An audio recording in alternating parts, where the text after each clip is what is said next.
Los medios occidentales mienten, tergiversan y manipulan, o en el mejor de los casos ocultan la información más relevante. Así que aquí estamos nosotros, un día más, con esta nueva entrega de Desmintiendo la propaganda occidental. Sí, lo habéis leído bien, Vladimir Zelensky anda absolutamente desesperado y con él, como no podía ser de otra manera, anda absolutamente desesperada Ucrania al completo. Esto se debe a que la contraofensiva no está alcanzando los objetivos marcados desde Occidente. Y si bien Ucrania ahora parece que está cambiando de estrategia, lo cual va a ser algo así como el asunto principal de este informe de hoy, esto no está ayudando en demasía. En los próximos informes vamos a hacer un análisis pormenorizado de cómo está actualmente la cosa en todo el frente ucraniano, pero de momento quedaos con la idea de que Ucrania, haciéndole caso a Estados Unidos, a la inteligencia estadounidense, está concentrando prácticamente todas sus fuerzas en la parte Orejov del frente, es decir, en la región de Zaporozhye, que es precisamente la región a través de la cual Ucrania quiere llegar directamente hasta el mar de Azov. Y por mucho que la propaganda occidental se haya esforzado en relataros todo lo contrario, de momento, desde el 4 de junio hasta el día de hoy, Ucrania no ha conseguido llegar hasta las primeras y principales líneas de defensa de Rusia. Ha pasado algunos campos minados, pero todavía, sobre todo en la localidad de Rabotino, las batallas siguen de forma absolutamente feroz. Allí precisamente está actuando por parte de Ucrania el grupo táctico Marun, o lo que es lo mismo, la brigada número 82, con esos característicos tanques Challenger y vehículos blindados tipo Marder y Striker. Rusia, por otra parte, sigue desarrollando su ofensiva principalmente en la parte del frente de Kupiansk, y Ucrania también se ve obligada a destinar allí una importante cantidad de fuerzas para que el frente ucraniano, digamos, no caiga, o que Rusia no lo atraviese, porque eso podría significar una catástrofe para Ucrania. Pero claro, tened en cuenta que el frente es muy largo, así que Ucrania ahora mismo está intentando concentrar las fuerzas, como repito, ya le dijeron desde Estados Unidos, lo cual no sé hasta qué punto es una decisión sensata o no. Y no, que no se equivoque nadie, aunque a día de hoy Ucrania sí ha perdido muchísimos soldados, estamos hablando de unos 50.000 en forma de irrecuperables como mínimo. Sí que es cierto que todavía concentra muchísimas fuerzas y sobre todo tiene muchísima capacidad de seguir movilizando a la población, que es precisamente en lo que se ha enfocado a partir de ahora el gobierno de Vladimir Zelensky. Y es que la cosa realmente no va nada bien. Enseguida vamos a explicar ese cambio de estrategia y vamos a ver por qué la situación es tan sumamente mala justo en estos momentos para Ucrania, pero antes de nada quiero que lo veáis a él mismo, porque una cosa es que yo os diga que Vladimir Zelensky anda desesperado y otra que lo veáis por vuestra propia cuenta. Así que allí está Vladimir Zelensky con su cara de victoria total, y eso teniendo en cuenta que hace tan solo 2 meses la contraofensiva de Ucrania iba a ser la panacea. Ми йдемо вперед, нам дуже складно, просто щільне мінування, тисячі мін. Ось це те, що залишає по собі Росія. Найголовніше в тенденції. Тенденція така, яку доповідають мені військові, яку я отримую щоденно. Ми йдемо постійно і постійно рухаємось вперед. Так потрохи, але тим не менш напрямок правильний. Me hace mucha gracia cada vez que Vladimir Zelensky habla de que están avanzando en dirección correcta, o sea, porque me viene a la mente la frase esa de avanzar directamente al abismo, porque es básicamente lo que está haciendo Ucrania a día de hoy.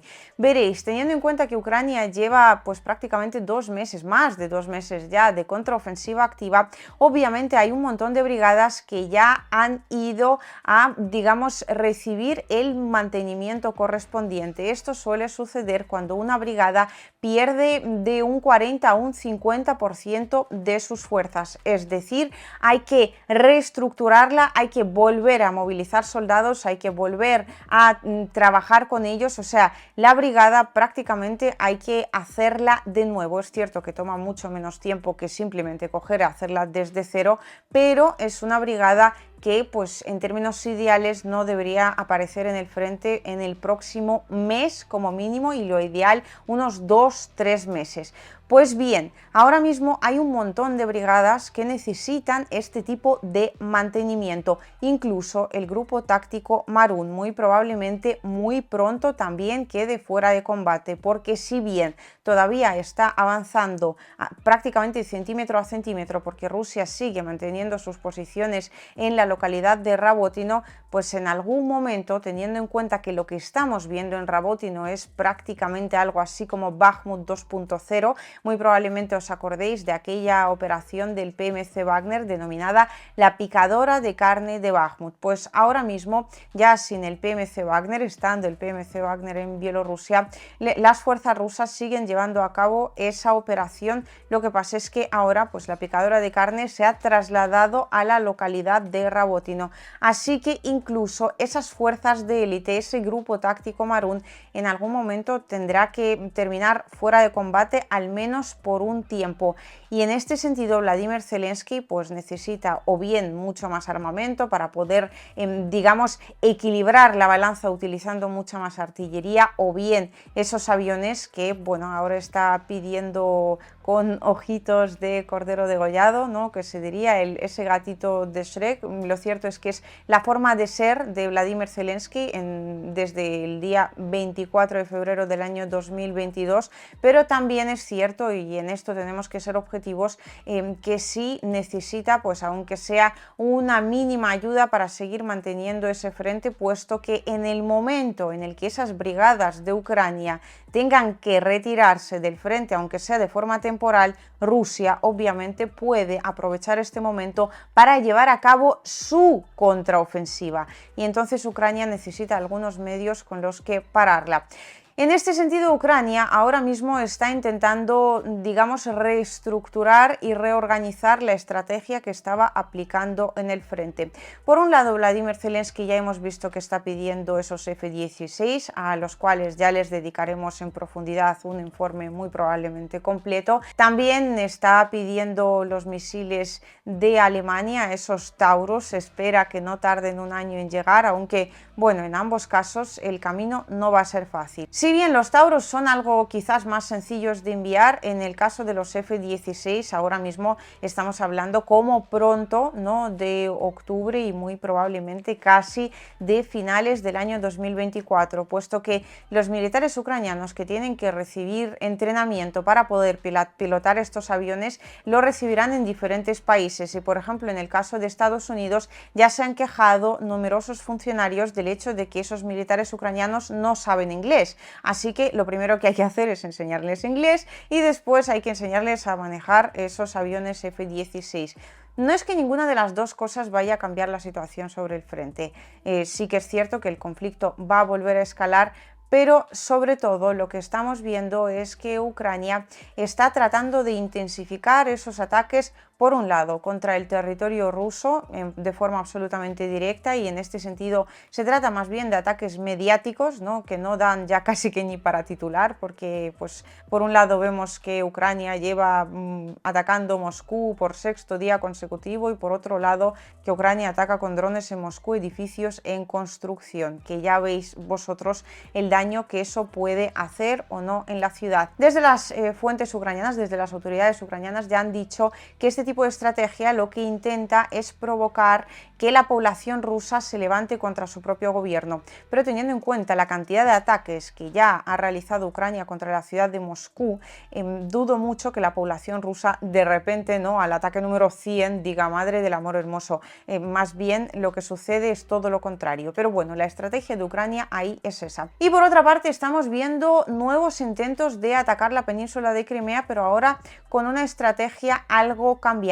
Por un lado, recientemente, particularmente el día 25 de agosto, la península de Crimea vivió, yo diría que el mayor ataque con drones por parte de Ucrania de los últimos meses, por lo menos. Estamos hablando de 42 drones ucranianos que volaron en dirección Crimea, 9 de los cuales fueron derribados y 33 de los cuales se terminaron estrellando como resultado del trabajo de la guerra electrónica de Rusia. Pero claro, Ucrania está intentando ya no solo atacar objetivos ya sea civiles o militares en la península de Crimea, sino que además está viendo esos puntos débiles que tiene la península en la defensa de la Federación de Rusia para intentar quizás llevar una especie de desembarco o pues de alguna manera trasladar soldados a la península de Crimea. Es decir, están viendo que ya que no pueden avanzar, ¿no?, hasta Crimea de forma directa rompiendo el frente, ¿no?,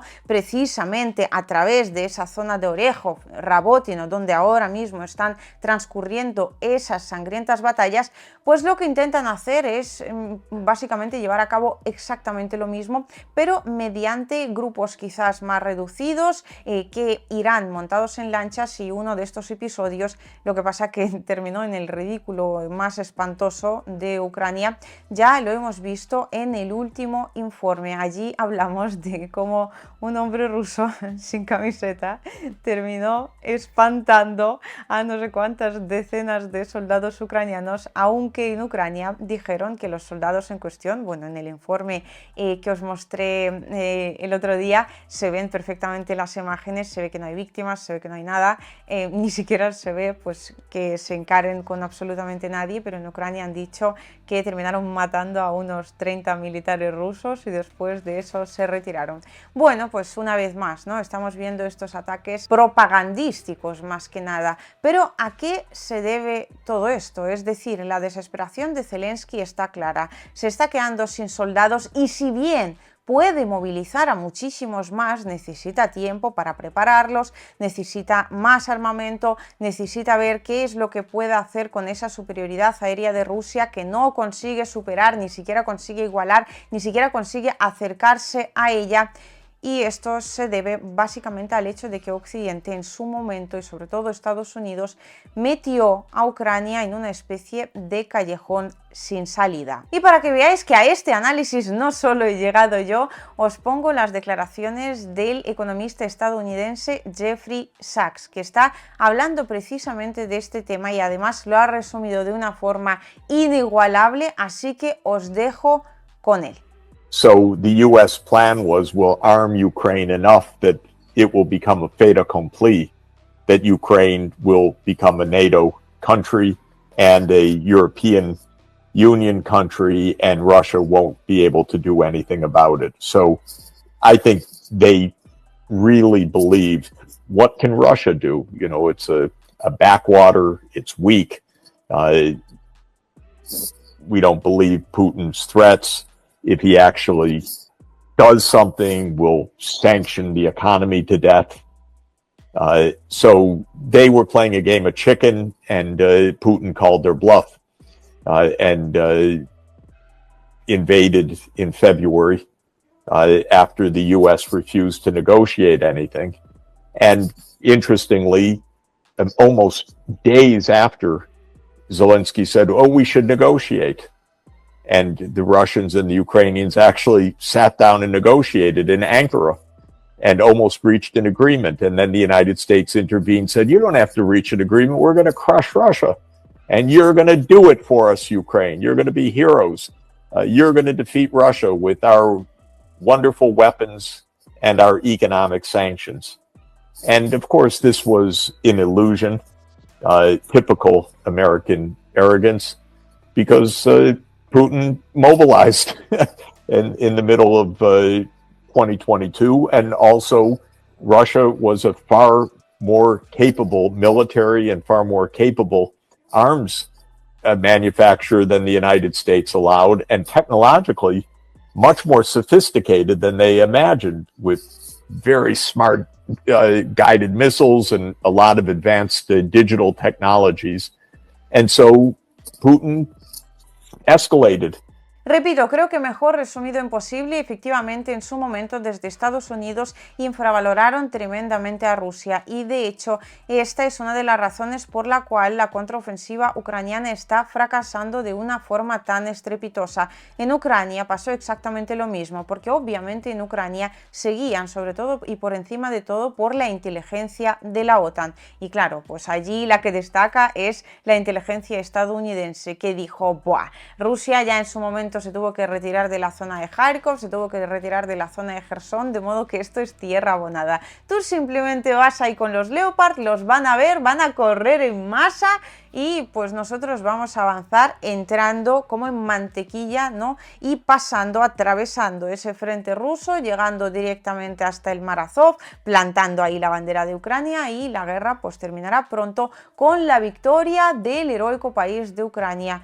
Pero eso al final no sucedió, como tampoco sucedió pues aquello de que desde Occidente dijeron Ucrania estará en la OTAN y bueno, esperaron que Rusia no fuera a hacer absolutamente nada al respecto. Y ahora mismo estamos donde estamos. Y me parece muy curioso que cada vez más voces, incluido este economista estadounidense, están reconociendo que ya ha habido negociaciones entre Rusia y Ucrania, pero esas negociaciones fue Occidente quien las interrumpió. Para ello, todo hay que decirlo, tenía sus muy importantes para Occidente, obviamente, razones, y de ello muy probablemente aún nos toque hablar en los próximos informes, puesto que este hecho hay que comentarlo de una forma absolutamente pormenorizada, y es que hay mucha gente que todavía piensa que una especie de acuerdo de paz es realmente posible. Sin embargo, todo apunta a que las dos posibilidades principales de desarrollo de este conflicto